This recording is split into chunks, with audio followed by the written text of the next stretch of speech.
retrouver. Nous sommes à la leçon 6. Nous allons parler du processus d'encapsulation, donc des étapes du processus d'encapsulation.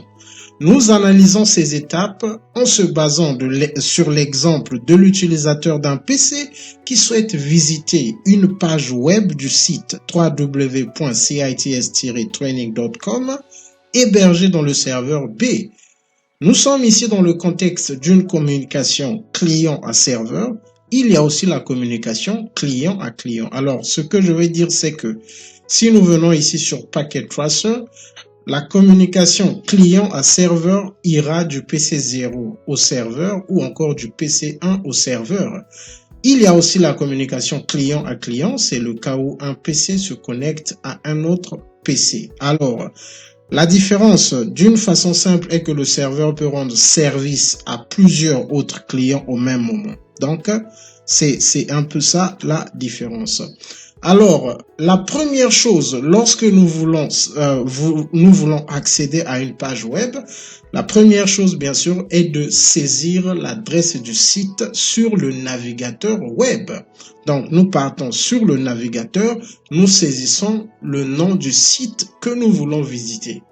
Le navigateur web utilise le protocole HTTP, Hypertext Transfer Protocol. HTTP est un protocole de l'application layer, donc l'application layer est à la 5e couche du modèle TCP/IP. En arrière-plan, le navigateur web obtient l'adresse IP correspondant au site que nous voulons visiter. Ça, c'est juste un exemple. N'allez pas chercher à accéder à cette adresse IP. C'est juste un exemple. Le protocole qui permet d'obtenir l'adresse IP est appelé Domain Name System, donc DNS. DNS est également une application est un protocole de l'application layer. Alors, illustrer le fonctionnement de DNS, donc le protocole qui permet de traduire les noms des sites en adresse IP, j'ai ouvert Command Prompt. Donc, pour ouvrir Command Prompt, vous partez dans votre PC sur le bouton qui vous permet de faire la recherche, Search. Vous pouvez juste saisir CMD, donc CMD. Ça va ouvrir Command Prompt. Et donc, en ouvrant Command Prompt, ce que je peux faire, c'est de saisir Research et je peux mettre google.com. Et l'exigence est que vous devez être connecté à l'Internet. Et pendant que le système est en train de fonctionner, je vais juste expliquer. Ce qui se passe lorsque nous saisissons une adresse, l'adresse d'un site, est que DNS va chercher, en fait, par des mécanismes, il y a un processus qui permet à DNS de retrouver l'adresse IP qui correspond au site que nous voulons visiter. Et donc, une fois cette adresse retournée, c'est à partir de ce moment que le processus du routage, le processus de l'encapsulation va commencer. Parce que, en fait, nous pouvons prendre une adresse IP, le mettre dans le navigateur web, nous allons accéder au web site, mais imaginez que vous visitez des centaines de sites, ce n'est pas évident. Donc, humainement, c'est plus facile pour nous de retenir les noms des sites tels que google.com et non les adresses IP de Google. Donc, ça vient de nous dire que ça, je pense que parce que j'ai cherché google.com, ça m'a fait sortir cette adresse IP. Donc, cette adresse IP correspond à l'un des serveurs de Google. Donc, j'espère qu'en le mettant ici, ça va m'ouvrir la page Google. Et donc, tel que vous le voyez, ça m'a fait sortir la page de Google. Donc, je suis sur Google. Alors, c'était juste une façon d'illustrer comment est-ce que vous... En fait, nous faisons cela pour vous donner des outils qui peuvent vous permettre de faire la pratique de temps en temps. Alors, ici, c'est l'illustration du processus DNS. Nous voyons comment est-ce que le web browser, donc le web browser qui est dans un PC, se contacte un DNS server, parce que il y a des DNS servers un peu, en fait, partout dans le monde. Et ce sont ces serveurs qui tiennent les databases des adresses IP. Donc, nous, le web browser va demander est-ce que tu as l'adresse IP qui correspond à tel site web, et les DNS servers répondent avec l'adresse IP correspondante. Donc ça, c'est un processus très simplifié parce que DNS c'est un processus qui est complexe. Alors, la troisième chose est que le navigateur web crée un message. Donc, une fois que nous avons l'adresse IP du site que nous voulons visiter, en fait, que le PC a l'adresse IP du site que nous voulons visiter, le navigateur web crée un message HTTP qui peut être illustré ainsi qu'il suit. Hey, I'm interested to get to the web page of CITS server. Donc, je suis intéressé à visiter une page qui est hébergée sur le site, sur le serveur de CITS, le web server de CITS. Le message est toujours dans le PC jusqu'à cette étape. Le message n'est pas encore parti, la demande n'est pas encore partie. Le navigateur web transmet le message HTTP au protocole TCP. Donc, lorsque nous saisissons www.cits, il y a la processus DNS, et une fois que la processus DNS a finalisé, c'est à partir de ce moment que l'application layer envoie le message HTTP qui est appelé data à la couche application, à la couche transport. TCP est un protocole du transport layer, donc quatrième couche. Ce qui se passe est un adjacent layer interaction. Le protocole de la couche supérieure, HTTP, demande au protocole de la couche inférieure, TCP, d'exécuter une action. Le protocole de la couche inférieure rend des services au protocole de la couche supérieure. Donc, j'avais oublié de fermer la parenthèse ici. Ce n'est pas grave. Donc, ici, ce qui se passe, c'est que il y a le adjacent layer interaction, donc une interaction de deux protocoles qui sont sur le même PC. Donc, HTTP envoie les informations à TCP afin que TCP puisse envoyer à la troisième couche. Donc, ici, nous voyons la connexion, ce qui se passe après. Le travail de TCP est d'établir une connexion entre le PC A qui veut visiter le web server, entre le PC A avec la couche TCP du web server. Donc là maintenant c'est le same layer interaction, parce que ce que TCP fait, c'est que à partir du PC qui veut visiter le site web, il y a une connexion qui va s'ouvrir avec le serveur web. Donc, c'est un same layer interaction. Donc, ça se passe entre deux terminaux différents, deux équipements différents, entre un PC et un serveur. Donc, les datas seront transmis au travers de la dite connexion. Cette connexion établit une communication appelée host to host. Voilà pourquoi certains appellent TCP un host to host protocol. Donc, c'est le protocole qui établit la communication entre un PC donné et un autre PC, ou encore entre un PC et un serveur. Donc, ici, retenez simplement que une fois que le TCP reçoit les informations, c'est TCP qui va établir une communication, une connexion TCP entre le PC et le web server. Alors, cinquième étape, TCP va mettre ses propres informations sur le message HTTP, donc il va encapsuler le message de la couche d'application, le data. Il s'agit du TCP encapsulation. Jusqu'à cette étape, le message est toujours dans le PCA. TCP va maintenant remettre le message TCP, donc le segment, à la couche 3. Donc, référez-vous. Je vous prie en suivant ces étapes que vous puissiez avoir le tableau du OSI modèle à côté pour avoir une idée de chaque étape. Donc, nous sommes partis de la cinquième couche, application layer HTTP, et nous sommes passés à la quatrième couche, transport layer TCP, et TCP passe maintenant le message appelé segment à la troisième couche. Alors, le travail principal de la troisième couche, donc le network layer, porte sur les adresses IP et le routage. Les services de cette couche sont identiques à ceux de la poste.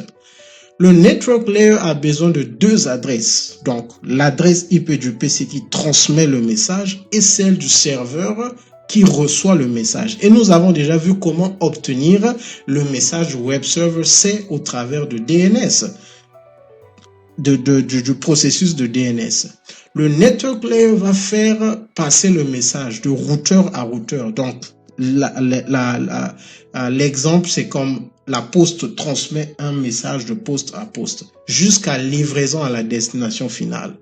Le network layer peut maintenant ajouter ses propres informations sur le message reçu de la couche 4 transport et passer le message, le IP packet, parce que à la troisième couche, le message est maintenant appelé IP packet.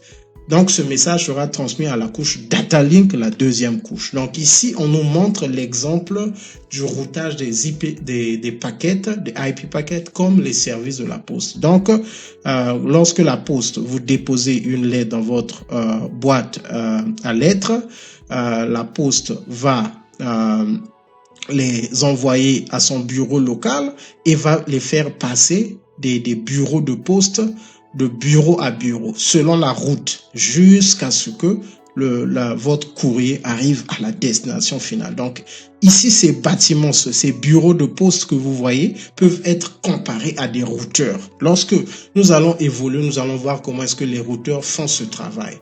Donc, après, lorsque la troisième couche envoie la deuxième couche, donc, c'est le data link. Et donc, à la deuxième couche, le data link, ici, le data link joue le rôle de network access, donc network interface layer. Donc, c'est la couche qui permet au message de sortir du PC. Donc, voilà pourquoi on appelle ça le network access layer. Cette couche définit les protocoles et équipements requis pour délivrer le data au travers du réseau physique. La majorité des PC utilisent Ethernet et le Wi-Fi. Donc ça, lorsqu'on parle de Ethernet, c'est un câble qui est connecté à votre PC au travers du RJ45, ou encore vous pouvez utiliser le signal Wi-Fi. Le PC encapsule le IP packet reçu de la couche 3 entre un Ethernet header en tête et un Ethernet trailer, fin du message, en créant un Ethernet frame. Donc le PC va créer un Ethernet frame. Ethernet contient le MAC address, donc l'adresse physique du PC. Donc, tous ces détails, ça c'est en fait le contenu du cours, en fait les éléments dont nous allons parler dans les détails lors des chapitres qui vont suivre. Alors ici, on nous montre comment est-ce que, vous voyez maintenant au fur et à mesure que ça s'ajoute, il y avait d'abord HTTP, le protocole de l'application, TCP, le protocole du transport layer, IP, le protocole du network layer, le Ethernet frame, donc emballe tous ces protocoles, donc l'encapsulation. En tête, il y a le header et à la fin, il y a le trailer. Et ici, donc, le câble physique Wi-Fi bits. Le PC transmet les bits de l'Ethernet frame en utilisant l'électricité qui circule dans le câble physique ou le signal RF pour le Wi-Fi. Donc, pour que le message sorte du PC et partir sur le réseau physique, il sera transformé en bits. Donc, il sera transformé en bits. L'Ethernet et le Wi-Fi sont des types de médias. Le réseau TCP/IP va transporter le data jusqu'au serveur.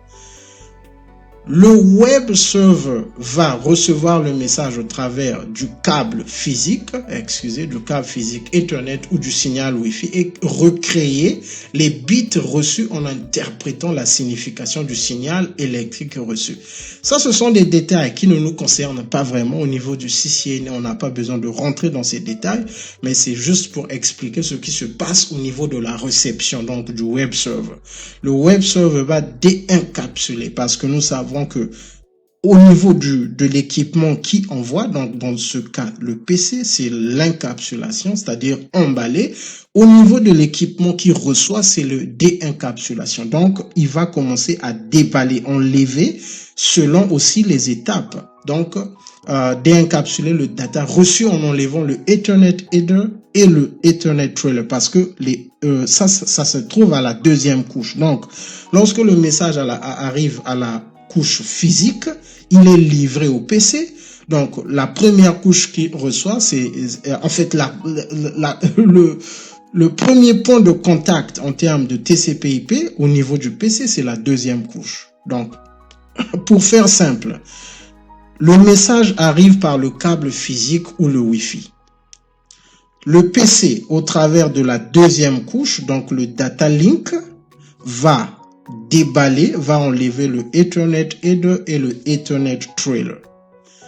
Une fois enlevé, il envoie le reste, donc le IP, le TCP et le HTTP, à la troisième couche. Lorsque la troisième couche reçoit, il enlève le IP, il va rester le TCP et le HTTP, il envoie à la quatrième couche. Lorsque la quatrième couche reçoit, il enlève le TCP selon les exigences. Et là aussi, parce que c'est très complexe, souvenez-vous que nous avons parlé de la correction des erreurs. Donc, pendant que le message est en train de passer de couche à couche, il y a toutes ces actions qui sont en train de faire simultanément. Donc, correction des erreurs et autres. Donc, ça se fait vraiment très rapidement. Donc, la quatrième couche enlève le TCP et envoie à la cinquième couche l'application. Ainsi, le serveur va maintenant se rendre compte que, oh, le visiteur du site veut que je l'envoie quelle page. Souvenez-vous que nous avons parlé de page et c'est à partir du moment que le web server va envoyer la page demandée. Nous avons parlé de code. Si la page existe, il envoie le code 200, OK, et donc livre la page au visiteur. Si la page n'existe pas, vous connaissez, c'est le code 404, donc page not found. Enfin, you learn more from failure than from success. Don't let it stop you. Failure builds character. Donc, nous apprenons plus au travers des échecs qu'au travers des succès parce que les échecs bâtissent notre caractère et nous permettent d'être meilleurs. Merci de nous avoir suivis. Nous nous retrouvons lors de la prochaine session. Que Dieu vous bénisse.